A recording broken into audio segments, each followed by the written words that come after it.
Ninguém em toda a vizinhança imaginou que a maior reviravolta da vida de Marta Ribeiro começaria justamente na noite em que ela decidiu guardar os brinquedos do filho caçula. Foi nesse momento simples, quase banal, que o telefone tocou trazendo a notícia que rasgaria sua existência ao meio. Seu marido, Renato, havia falecido de forma súbita, vítima de um aneurisma cerebral que estourou enquanto ele ainda estava sentado à mesa do trabalho, escrevendo um relatório que pretendia terminar cedo para voltar para casa. Essa verdade, brutal e definitiva, foi a primeira coisa que mudou tudo. E por isso eu já te conto logo agora, porque é impossível compreender o restante desta história sem saber que aquela família perdeu o seu pilar da forma mais inesperada e silenciosa possível. E, já que você está aqui acompanhando essa narrativa tão profunda, aproveite para se inscrever no canal e deixar seu like, porque isso ajuda muito a manter viva a missão de levar histórias que tocam o coração e fortalecem quem precisa de conforto. Renato era daqueles homens que não chamavam atenção à primeira vista, mas que se tornavam imprescindíveis na vida de quem o conhecia. Trabalhava como técnico em manutenção industrial, vivia com as mãos marcadas pelo esforço, e tinha um riso leve que iluminava os ambientes sem fazer barulho. O casamento com Marta era sólido, simples e cheio de cumplicidade. Eles compartilhavam o gosto por música, por filmes antigos e pela mania de sempre tomar café na varanda aos domingos, mesmo quando chovia. Os filhos, Camila de 13 anos e Eduardo de 7, cresciam sob a segurança daquele lar que parecia tão estável quanto uma casa construída sobre rocha. E justamente por isso a morte dele atingiu todos como um vendaval sem aviso. Marta desabou ao receber a ligação do hospital. Não houve acidente, não houve chance de socorro, não houve despedida. O aneurisma rompeu e, em minutos, tudo terminou. A sensação de injustiça se misturou a uma perplexidade tão profunda que ela mal conseguia compreender o que estava acontecendo. Camila, ao saber, entrou em estado de choque silencioso, ficou horas sem emitir um som. Eduardo chorava perguntando se o pai ainda voltaria depois do remédio. A casa, antes tão viva, transformou-se em eco. Mesas vazias pareciam gritar. As roupas de Renato no armário se tornaram facas dentro do peito de Marta, que as tocava como quem tenta segurar um fantasma com as mãos. Os dias seguintes avançaram como um pesadelo contínuo. Marta mal dormia, mal comia. Andava pela casa como se seus passos flutuassem, sem peso, sem direção.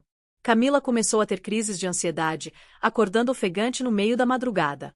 Eduardo, sem entender a dimensão da perda, começou a perguntar repetidamente quando o pai iria descer do céu. A família estava desmoronando por dentro, mesmo que ninguém conseguisse admitir isso em voz alta. Era como se todos tivessem sido arrancados de uma realidade e jogados em outra, na qual o mundo funcionava, mas eles não.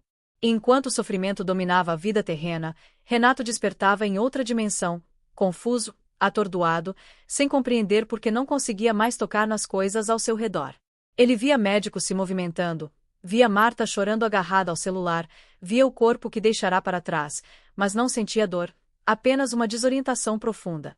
Logo, porém, uma presença suave se aproximou, envolvendo-o como um cobertor morno em noite fria.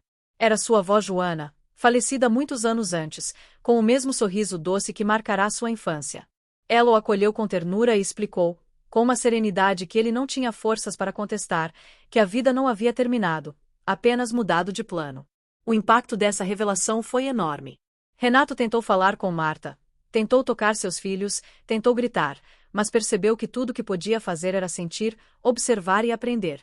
Sua avó o conduziu a um lugar de paz, onde outros espíritos amigos explicaram que a morte inesperada não era um castigo, mas uma transição necessária em seu ciclo espiritual. Mesmo assim, ele ainda lutava com sua própria angústia, a dor de ver a família sofrendo de forma tão devastadora. Daquele plano mais sutil, ele acompanhava as noites em que Marta soluçava abraçada ao travesseiro, as vezes em que Camila se trancava no banheiro para chorar escondida, e as manhãs em que Eduardo procurava o pai pela casa com os olhos marejados. E era justamente isso que mais o prendia, como se sua saudade fosse uma janela aberta entre dois mundos. Foi então que, entre conversas espirituais e aprendizados novos, Renato soube de algo que lhe reacendeu a esperança. Em poucos dias, aconteceria uma reunião de psicografia no Centro Espírita Caminho da Paz, na cidade onde sua família vivia. A médium responsável, Dona Clarice, era conhecida por sua sensibilidade especial e pelo amor com que se dedicava à tarefa de transmitir mensagens entre encarnados e desencarnados. Ao ouvir isso, Renato sentiu algo que se assemelhava à força de um propósito. Ele precisava, alcançar sua família. Precisava dizer que não havia ido embora de verdade, que continuava existindo, amando, acompanhando, cuidando. Aquela psicografia poderia ser sua única chance. Enquanto isso, Marta vivia o luto como quem atravessa uma floresta escura sem lanterna. Ela tentou voltar ao trabalho, mas desmoronou na primeira tentativa. Tentou cozinhar, mas o cheiro da comida a lembrava de Renato. Tentou sorrir para não preocupar os filhos, mas o sorriso saía torto, vazio. Foi uma amiga, Dona Helena, quem decidiu levá-la ao centro espírita. Não precisa acreditar em nada, só venha ouvir, ela disse. Marta aceitou mais por exaustão do que por convicção. Ela só queria um lugar onde pudesse respirar por alguns minutos sem sentir o peso esmagador da perda. Quando entrou no centro na noite marcada, Marta sentiu uma súbita onda de emoção. O ambiente era simples, acolhedor, iluminado por luzes discretas. Uma música leve preenchia o ar como se abraçasse silenciosamente os presentes. A médium Clarice já estava em concentração profunda, com o semblante sereno de quem apenas se entrega ao que o plano espiritual deseja realizar. Marta sentou-se com as mãos entrelaçadas, tentando conter a ansiedade que subia como maré alta dentro dela. Da dimensão espiritual, Renato viu sua esposa entrando no salão, e, por um instante que parecia infinito, sentiu como se o chão se abrisse sob seus pés invisíveis. Marta estava ali. A mulher que ele amara por tantos anos, a mulher que ele ainda amava com uma força impossível de descrever, estava bem diante dele, embora separado por um véu que ele não sabia como atravessar. Mas sua avó tocou seu ombro espiritual e disse: "É chegada a hora. Se mantenha firme. Deixe o amor conduzir." Clarice começou a escrever. A mão dela tremeu levemente, depois encontrou um ritmo fluido, contínuo, como se alguém soprasse as palavras dentro de sua mente. Marta observou sem entender, mas sentindo algo vibrar dentro dela de forma inexplicável. Renato, do outro lado, aproximou-se como pôde, guiado pelos espíritos que o apoiavam. Era sua chance de falar. Sua chance de tocar a família de novo, não com mãos, mas com coração. E antes que esta primeira parte termine, aproveite este momento para deixar seu comentário aqui embaixo contando se você já viveu alguma experiência que tocou sua fé ou já sentiu a presença de alguém que ama de uma forma especial. Isso ajuda muito a espalhar histórias como esta e fortalece quem está precisando ouvir uma palavra de conforto. A mão de Clarice continuava deslizando pelo papel, mas, para Marta, o que se movia ali não era apenas uma caneta. Era como se a própria atmosfera ao redor se alterasse, tornando-se mais densa, mais viva, como se algo invisível estivesse tentando emergir do silêncio. Ela não sabia explicar, mas uma sensação inconfundível tomou conta dela. Uma mistura de expectativa, medo e uma esperança tão frágil que ela não ousava nomear. Camila, sentada ao lado, segurava a mão da mãe com força, enquanto Eduardo, inquieto, observava tudo com olhos muito abertos, como se estivesse diante de algo que ultrapassava sua compreensão infantil. Nenhum deles sabia, mas Renato estava ali, tão próximo quanto um sopro. Ele tentava transmitir cada emoção que transbordava de seu coração espiritual para que Clarice pudesse recebê-las com precisão. Os espíritos amigos ao redor o ajudavam a estabilizar sua energia, porque a intensidade da saudade poderia atrapalhar a comunicação. Para alguém recém-desencarnado, esse contato exigia concentração comparável a aprender a falar novamente. Mas Renato não tinha dúvidas, faria tudo o que estivesse ao seu alcance. Ele queria que Marta soubesse que continuava vivo. Ele queria que os filhos entendessem que não estavam abandonados. E mais do que tudo, queria aliviar o peso insuportável que se instalara nos ombros da família. Quando Clarice respirou fundo e parou por alguns instantes, o salão inteiro pareceu prender o ar junto com ela. Então, de maneira suave, ela começou a ler o que estava escrito. A voz dela era calma, mas carregada de emoção, como se cada frase tivesse sido moldada em luz. Marta, meu amor, sei que suas noites estão mais longas do que qualquer madrugada deveria ser. Sei que você tenta ser forte, mas seu peito está cheio de perguntas que não encontram resposta. Não quero que sinta culpa por nada. Não foi sua falha. Não foi falta de cuidado, nem destino cruel. A minha hora chegou de forma inesperada, mas eu estava em paz. Mais rápido do que um piscar de olhos, vi minha avó me estendendo as mãos e senti uma serenidade que nunca experimentei antes. Ao ouvir aquilo, Marta sentiu o corpo inteiro estremecer. Sua respiração falhou, e o coração bateu forte, como se reconhecesse algo que a mente ainda tentava negar. Camila levou a mão à boca para conter um soluço.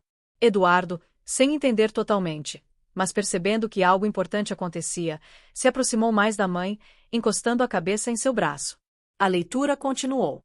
Camila, minha filha, eu te vejo chorando escondida no banheiro, tentando ser forte para não preocupar sua mãe. Mas você não precisa carregar o mundo sozinha. Você é luz, você é sensível, e sua sensibilidade é um presente. Não a esconda.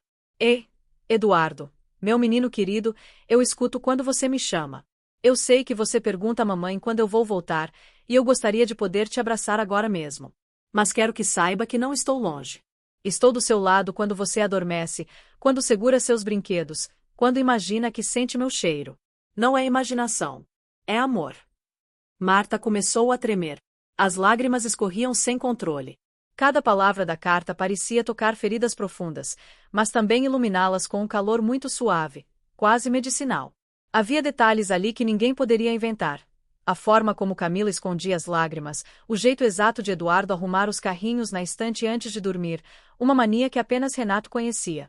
Era como se a voz dele estivesse viva dentro daquela sala, atravessando a matéria e alcançando a família com uma precisão que só o amor genuíno poderia produzir.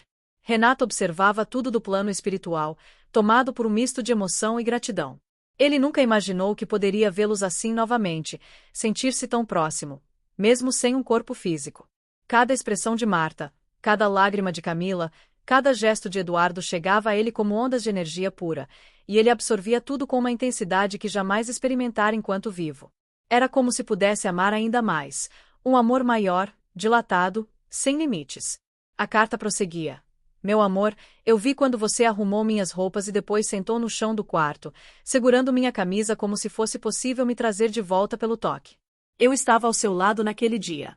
Eu queria te abraçar, mas só consegui envolver você com a minha presença, torcendo para que você sentisse. Não quero que se culpe por sorrir de vez em quando. Não quero que se sinta traindo nossa história ao tentar seguir em frente. A vida continua, Marta. Continua para você, para nossas crianças e também para mim.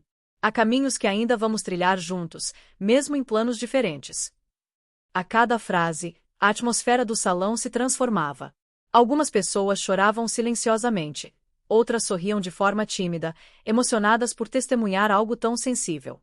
Clarice pausou apenas para respirar e então retomou a leitura com ainda mais suavidade, como se a própria carta fosse uma oração.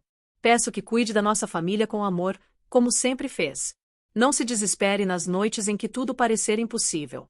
Quando deitar e fechar os olhos, eu estarei lá. Quando sentir saudade apertando o peito, respire fundo. Parte dessa saudade é o meu amor se aproximando.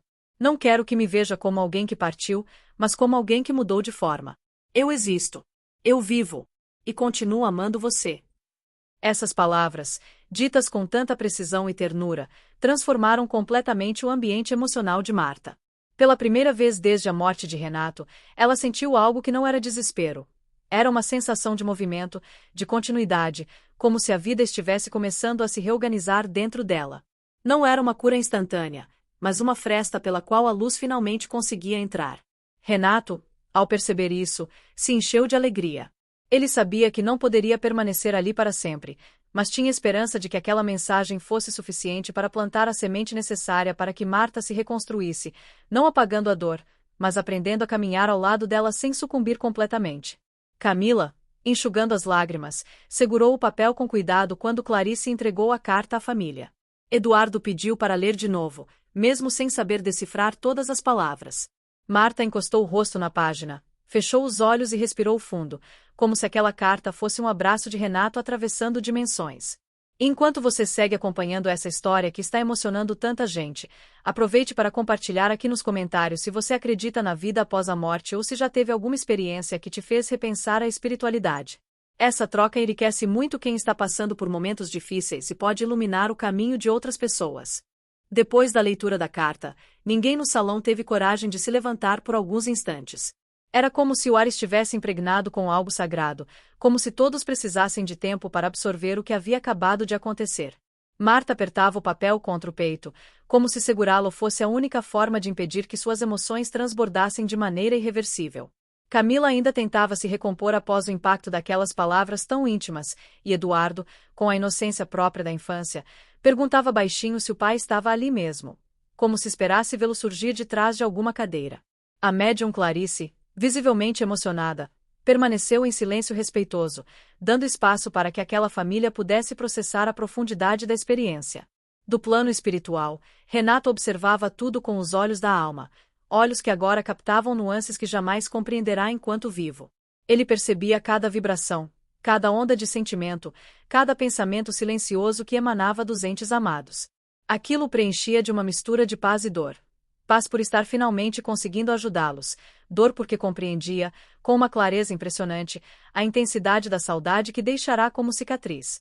Espírito algum poderia substituir sua presença física, mas ele sabia que a vida continuava em ambas as dimensões e que a conexão entre eles jamais seria rompida.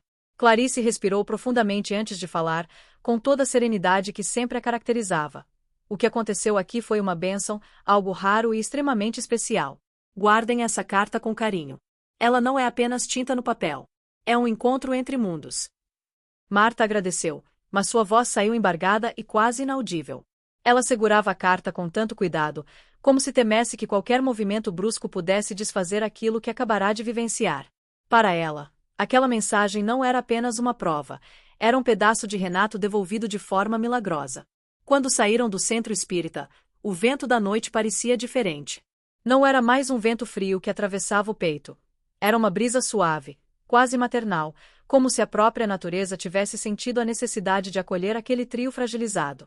Marta caminhava lentamente, como se cada passo precisasse se adaptar à nova realidade que começava a nascer dentro dela. Camila, ainda sem palavras, segurava a mão da mãe com mais firmeza que de costume. E Eduardo, agora mais tranquilo, parecia carregar uma estranha alegria silenciosa, como se estivesse convencido de que o pai voltaria a falar com eles sempre que precisassem. Ao chegarem em casa, Marta colocou a carta sobre a mesa e acendeu a luz da cozinha. Ali, naquele ambiente que tantas vezes testemunhara risadas, conversas, cheiros de comida e a presença constante de Renato, ela finalmente desabou. Mas dessa vez suas lágrimas tinham outro peso. Não eram mais de desespero absoluto, e sim uma mistura nova e complexa. Saudade, alívio, amor e a sensação de que uma parte da escuridão começava a se dissipar. Camila se aproximou e abraçou a mãe por trás, apoiando o rosto no ombro dela. Eduardo, vendo as duas chorarem, foi até elas e se enfiou no abraço, criando aquele círculo imperfeito e frágil, mas profundamente humano, de afeto compartilhado. Renato assistia a tudo, banhado em emoção. Se tivesse corpo, teria chorado. Mas ali, naquele estado em que o amor se manifestava como vibração pura, ele apenas sentiu seu espírito expandir. Ele podia sentir as energias da casa mudando, se reequilibrando, como se a carta tivesse sido um ponto de luz capaz de reorganizar o que estava despedaçado. Nenhum deles sabia, mas naquele momento espíritos amigos ajudavam silenciosamente, ajudando a harmonizar o lar, dissipando energias densas acumuladas desde a tragédia. Nos dias seguintes, algo diferente começou a acontecer dentro daquela casa. Marta ainda chorava, claro, a dor não se desfazia de um dia para o outro. Mas agora havia algo mais, uma força nova, discreta, quase tímida, que a ajudava a levantar pela manhã. Ela começou a perceber pequenos sinais que, antes, teria ignorado. Um cheiro suave de flores que surgia sem explicação no corredor. Um fio de vento que fazia a cortina balançar mesmo com as janelas fechadas. Uma sensação de presença durante a madrugada, como se alguém se sentasse ao lado de sua cama quando ela acordava assustada. Camila também começou a mudar. Antes mergulhada em ansiedade e medo, ela voltou a escutar suas músicas favoritas enquanto arrumava o quarto. Começou a escrever em seu diário, tentando organizar o turbilhão emocional que carregava. Em algumas manhãs, acordava com a impressão de ter conversado com o pai em sonho, não lembrava das palavras, mas sentia a calma que ele sempre soube transmitir. Eduardo, por sua vez, passou a falar com naturalidade sobre o pai que agora morava no céu, mas visitava eles de vez em quando. Crianças têm essa capacidade de compreender o invisível com mais facilidade do que os adultos.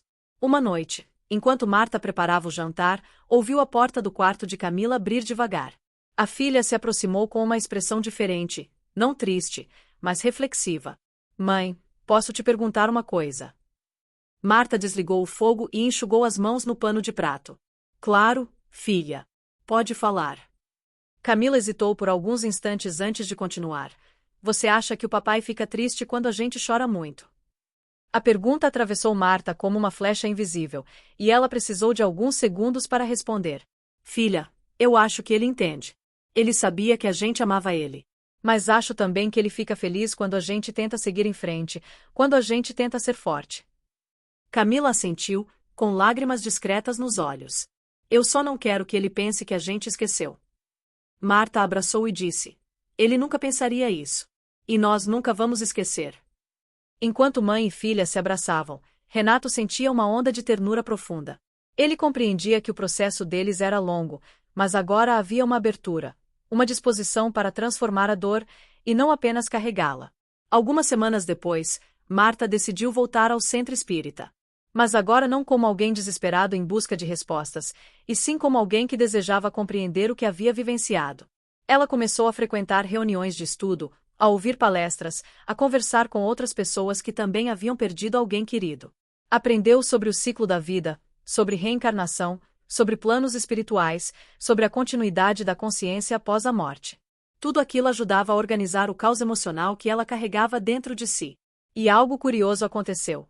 Camila pediu para ir junto em uma das reuniões. Depois foi Eduardo quem demonstrou interesse. Não que eles esperassem uma nova carta, todos sabiam que mensagens assim eram raras. Mas havia ali um espaço onde o amor não era tratado como ausência, e sim como permanência em outra forma. Um lugar em que a saudade era transformada em compreensão e a dor recebia acolhimento. Aos poucos, aquela família começou a reconstruir a si mesma. Não era fácil, não era rápido e não acontecia sem recaídas. Marta ainda tinha dias em que mal conseguia respirar. Camila ainda tinha momentos de tristeza profunda. Eduardo ainda perguntava com inocência quando poderia dar um abraço que atravessa o céu. Mas agora havia direção, havia sentido, havia fé. E Renato continuava presente, acompanhando cada etapa do processo, orgulhoso da força que sua família demonstrava mesmo em meio ao sofrimento. E já que você está acompanhando essa história tão intensa e transformadora, aproveite para verificar se você está inscrito no canal. Muitas pessoas assistem aos vídeos e acabam esquecendo de se inscrever, mas isso faz uma diferença enorme para que essas mensagens continuem chegando a quem precisa. Ative as notificações para não perder os próximos capítulos desta história. Quando a família recebeu aquela primeira carta psicografada, algo dentro deles parecia ter encontrado uma fresta de luz, mas a verdade é que o caminho entre o desespero e a compreensão é feito de muitas curvas. Nos dias seguintes, apesar do alívio inicial, sentimentos contraditórios começaram a aparecer, como se cada um precisasse revisitar a própria dor, só que agora com uma nova chave na mão. A certeza de que Miguel continuava vivo, apenas em outra dimensão. Era uma certeza que confortava, mas também despertava perguntas que nunca tinham se permitido fazer. E foi justamente nesse momento que o Centro Espírita sugeriu que eles voltassem em outra semana, não para buscar mais uma carta, mas para participar de uma reunião de estudo sobre o espírito, sobre a morte, sobre o sentido da existência. A família hesitou, cada um à sua maneira, porque nunca tinham imaginado que entrariam tão fundo nesse universo. Mas algo os impulsionou, talvez a saudade, talvez o desejo de entender melhor a mensagem que receberam, talvez até mesmo o medo de perder novamente aquela conexão que tinham reencontrado. Na segunda visita, sentaram-se juntos em uma roda silenciosa, observando outras pessoas que também carregavam olhares marcados por perdas irreparáveis.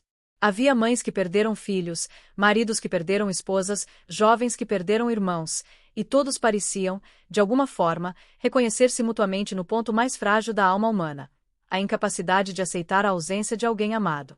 Mas à medida que a reunião começou, o ambiente foi se transformando. Não era uma palestra fria, nem um discurso distante. Era como se cada palavra tivesse sido escolhida para tocar suavemente uma ferida, convidando-a a respirar ao invés de latejar. Explicaram sobre o espírito como continuidade, sobre o corpo como vestimenta temporária, sobre o amor como laço indestrutível, sobre a morte como retorno e não como fim. Foi ali que Helena, mãe de Miguel, começou a chorar de um jeito diferente. Não eram lágrimas de revolta, mas de reconhecimento, como se uma memória antiga, que sempre esteve guardada, tivesse finalmente encontrado espaço para emergir. Pedro, pai de Miguel, sempre fora mais resistente. Era um homem de lógica, de decisões práticas, de certezas concretas, e aceitar aquilo exigia muito mais do que simplesmente ouvir. Ele não escondia que ainda se perguntava se tudo não era apenas um mecanismo de defesa para suportar a dor. Mas no meio da reunião, quando citaram que a vida espiritual não depende da crença, e sim da existência, algo o desafiou profundamente. Ele percebeu que poderia continuar sofrendo tentando negar o que sentia, ou poderia, aos poucos, abrir-se para a possibilidade de que Miguel realmente estava ali, guiando-os para um entendimento maior. E enquanto esses pensamentos ecoavam dentro dele, lembrou-se de um detalhe da carta. Miguel falava sobre a caixa de ferramentas antiga que Pedro havia guardado atrás do armário da lavanderia, e que ele usava quando era pequeno para imitar o pai construindo coisas. Ninguém fora da família conhecia essa história. Pedro nunca falará disso com ninguém. De repente, a dúvida que o acompanhava começou a se dissolver como gelo sob o sol, lentamente, mas irreversivelmente. Maria Luísa, que até então lutava contra a culpa, começou a mudar de dentro para fora depois da segunda visita ao centro espírita. As palavras de Miguel na carta, dizendo que ela não precisava carregar dor que não era dela, ecoavam cada vez mais forte. Parecia que, ao entrar naquele espaço, algo nela se reorganizava. Pela primeira vez desde a morte do irmão, conseguiu dormir uma noite inteira sem acordar com a sensação de que o mundo tinha caído sobre seus ombros. Era como se Miguel estivesse ajudando-a a montar um quebra-cabeça novo, em que cada peça encaixava com mais serenidade. Ela começou a perceber que ainda havia muito da presença do irmão nas pequenas coisas, na música que ele mais gostava, no cheiro do café que ele preparava de manhã, nos desenhos que ainda estavam espalhados pelo quarto dele. Nada disso era perda. Tudo era vínculo. E vínculo não morre. A família então decidiu que precisava reorganizar a casa, não para apagar Miguel, mas para permitir que o amor que ele deixou pudesse circular sem se transformar em sofrimento. Passaram um domingo inteiro abrindo caixas, revendo fotos, separando objetos que carregavam memórias e encontrando outros que nem lembravam mais que existiam. Cada item trazia de volta um pedaço dele. O caderno cheio de anotações de ideias para projetos futuros, a jaqueta que ele não tirava no inverno, o livro que tinha parado na metade, como se estivesse esperando para continuar. Foi nesse processo que encontraram uma carta escrita pelo próprio Miguel, guardada dentro de um envelope amarelo, com a frase para abrir só quando eu não estiver. As mãos de Helena tremeram, e por um momento ninguém teve coragem de rasgar o papel. Mas a família decidiu que seria justo abrir juntos, porque Miguel sempre valorizou o nós. A carta não falava sobre morte, mas sobre sonho. Ele dizia que, se um dia acontecesse algo com ele, queria que a família não o transformasse num símbolo de tristeza, mas em motivo de movimento. Pedia que continuassem vivendo, explorando, viajando, aprendendo, mudando, porque a vida era preciosa demais para ser interrompida no coração de quem fica. Era como se ele soubesse, de um jeito inexplicável, que a morte não leva ao que realmente somos, apenas muda a forma como aparecemos para aqueles que amamos. Quando terminaram de ler, a casa parecia mais silenciosa, mas não um silêncio vazio. Era um silêncio pleno, o tipo de silêncio que prepara o terreno para a cura. Nos dias seguintes, perceberam que estavam mudando espontaneamente. As conversas se tornaram mais profundas, os gestos mais suaves, os conflitos menos violentos. A dor ainda existia, e talvez sempre fosse existir, mas estava ganhando outra forma, menos afiada, menos desesperadora. E ao invés de evitarem falar sobre Miguel, passaram a contar histórias dele com um misto de saudade e gratidão. Era como se, pela primeira vez desde a tragédia, conseguissem respirar sem sentir que o ar pesava. Enquanto caminhavam por essa nova fase, algo interessante começou a acontecer. Outras pessoas, conhecidas e até desconhecidas, começaram a procurar a família para compartilhar suas próprias histórias, suas próprias perdas, seus medos, suas perguntas. Sem que percebessem, estavam se tornando referência para quem buscava algum tipo de consolo, como se a travessia deles tivesse aberto um caminho que muitos outros também precisavam trilhar. E foi nesse processo que eles entenderam que a cura nunca é individual, ela se expande, toca quem está ao redor, inspira, transforma. Miguel, de alguma forma, continuava unindo pessoas. Continuava cumprindo seu papel no mundo, mesmo de um jeito diferente do que teria imaginado. Às vezes, pequenas coisas despertavam a saudade de forma intensa. Um prato preferido dele, uma música que tocava no rádio enquanto passavam pela mesma rua onde ele batia bola com os amigos, o jeito como o sol atravessava a janela do quarto dele ao amanhecer. Mas agora, em vez de colapsar, conseguiam olhar para essas lembranças com um tipo novo de fortaleza. O amor tinha se tornado mais amplo do que a ausência. E não percebiam, mas estavam pouco a pouco construindo uma nova forma de presença, não física, mas profunda, cotidiana, espiritual. E se você chegou até aqui mergulhado nessa história, talvez também esteja buscando respostas, buscando alguma luz em dias difíceis. Por isso é tão importante que você deixe nos comentários o que mais tocou seu coração até agora, porque muitas vezes uma palavra só pode ajudar alguém que está lendo e vivendo algo parecido. Se sentir que esse conteúdo te acolhe, compartilhe com alguém que também possa precisar desse abraço. Muitas pessoas encontram essas histórias quase por acaso, e seu gesto pode ser o que faz essa mensagem chegar até elas. Com o passar dos meses, a vida da família de Renato transformou-se em algo que ele, do plano espiritual, observava com profundo carinho. Não era uma mudança repentina, nem marcada por acontecimentos grandiosos. Era um processo lento, silencioso e quase imperceptível para quem olhava de fora, mas absolutamente evidente para os corações que carregavam a saudade. Clarice, que antes mal conseguia atravessar o dia sem sentir um aperto sufocante no peito, agora despertava todas as manhãs com um senso renovado de propósito. Ela sabia que ainda doía, sabia que continuaria doendo, mas também reconhecia que a dor já não era mais um abismo. Transformará-se em uma ponte que ligava a memória viva de Renato ao amor que permanecia. A casa, que havia se tornado um ambiente silencioso e pesado nos primeiros dias após a tragédia, voltava a recobrar sons familiares. O barulho das panelas, o rádio ligado na cozinha, o risinho contido de Lucas jogando videogame, o som do lápis de Andressa riscando o caderno enquanto estudava. Tudo isso criava uma sinfonia cotidiana que, aos poucos, devolvia vida ao lar. A presença espiritual de Renato se mantinha constante. Ele visitava cada cômodo, cada canto da casa, e acompanhava com ternura o esforço que todos faziam para reconstruir o que o acidente havia fragmentado. Seu amor não diminuíra, pelo contrário, ampliara-se com a compreensão de sua nova condição e com a certeza de que ainda poderia auxiliar a família, mesmo sem o corpo físico. Certo dia, ao colocar as roupas no varal, Clarice sentiu uma brisa diferente passar por ela. Não era vento comum, era suave, quente, ao mesmo tempo, acolhedora. Ela parou por alguns segundos, fechou os olhos e teve a clara sensação de que alguém colocava a mão em seu ombro. Não teve medo. Ao contrário, deixou escapar um sorriso que não surgia daquela maneira havia muito tempo. Naquela tarde, sentiu-se acompanhada de um jeito que palavras não explicam. Sabia que Renato estava ali, dizendo sem voz que continuava ao seu lado. Andressa também começava a trilhar um caminho de entendimento. Depois de meses evitando conversar sobre o pai, ela finalmente encontrou coragem para falar com a mãe sobre a noite em que sonhara com ele. No sonho, Renato estava sentado na varanda, com aquele sorriso terno que sempre encantava os filhos. Ele não disse nada, mas olhava para ela com a mesma expressão de quando a ensinou a andar de bicicleta, firme, paciente, cheio de orgulho. Ao acordar, Andressa sentiu uma paz tão profunda que passou o dia inteiro sem chorar, pela primeira vez em muito tempo. E, no fundo, ela sabia que aquilo não fora apenas um sonho comum. Era um encontro. Um presente.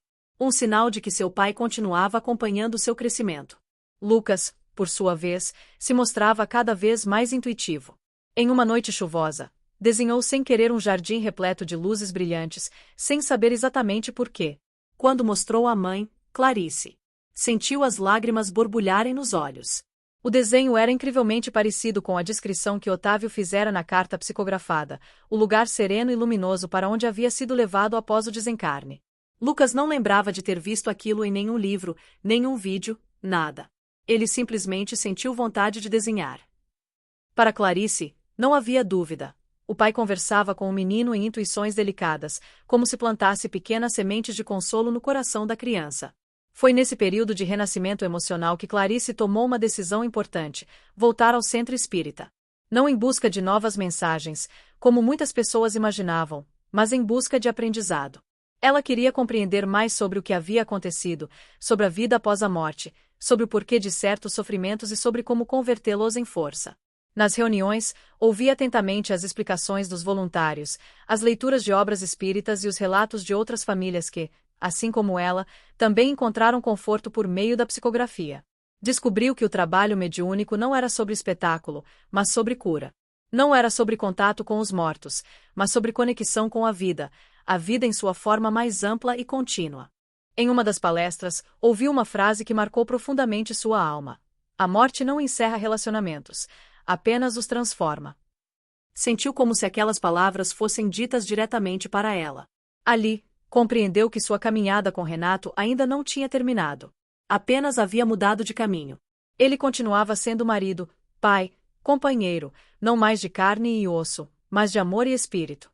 E isso bastava para que ela seguisse em frente sem se sentir abandonada. Com o tempo, Clarice começou a ajudar outras pessoas. Tornou-se voluntária do centro, oferecendo amparo emocional a recém-chegados que, como ela no passado, estavam dilacerados pela dor de uma perda. Contava sua história com simplicidade, sempre reforçando que a psicografia não apaga a saudade, mas ilumina o caminho. Não prometia milagres, não estimulava expectativas irreais. Apenas compartilhava a verdade que havia aprendido, que o amor continua, que a presença daqueles que amamos não desaparece, que a vida segue, vibrando em dimensões diferentes. Renato acompanhava tudo isso com imensa alegria. Via Clarice florescer, via Andressa amadurecer, via Lucas despertar para o mundo com mais leveza. Cada gesto da família era, para ele, como uma prece silenciosa que atravessava os planos da existência. Quando eles sorriam, ele sentia. Quando eles se fortaleciam, ele também se fortalecia. E, quando eles falavam dele com carinho, a vibração espiritual que os unia se tornava ainda mais intensa. Ele sabia que não poderia interferir em tudo, mas sabia também que sua presença constante era suficiente para guiá-los pelos caminhos da vida. A harmonia que renascia dentro daquela casa era tão visível que amigos e vizinhos começaram a notar. Comentavam como Clarice parecia mais serena, como as crianças haviam recuperado a alegria, como a energia do lar parecia diferente, mais leve, mais clara, quase como se uma luz suave tivesse se instalado ali. E, embora ninguém dissesse abertamente, todos sentiam algo especial quando entravam. Uma sensação de paz que não se explicava, mas se percebia. Era o amor de Renato, silencioso e permanente, ainda preenchendo cada espaço. Com os anos, a carta psicografada tornou-se um símbolo da vida que continuava além da matéria. Clarice a lia apenas em momentos especiais, mas só de saber que a tinha guardada já lhe dava conforto. Não como um objeto sagrado, mas como um lembrete de que a morte não havia vencido. Era apenas uma etapa. Um degrau. Uma mudança que exigia coragem, mas que também trazia aprendizado. E assim, com novas rotinas, novos entendimentos e novas formas de sentir a presença de quem amavam, a família de Renato reconstruiu-se. Não negaram a dor, acolheram-na. Não renegaram a saudade, permitiram que fosse um elo. Transformaram o luto em amor maduro, e transformaram a ausência em presença espiritual. Renato, por sua vez, continuou acompanhando cada passo deles, orgulhoso da força que encontraram e grato pela oportunidade de amá-los além das fronteiras da vida física. E, se você chegou até aqui, talvez também tenha vivido uma história que tocou profundamente seu coração. Ou talvez conheça alguém que precisa ouvir essas palavras para entender que o amor não se encerra quando os olhos se fecham. Aproveite para compartilhar este vídeo com alguém especial. Às vezes, um simples compartilhamento pode levar conforto para quem sofre em silêncio. E lembre-se de verificar se você está inscrito no canal. Muitas pessoas assistem e ainda não se inscreveram. Ative as notificações para continuar recebendo histórias que acolhem, curam e iluminam o caminho de quem busca respostas além da vida material.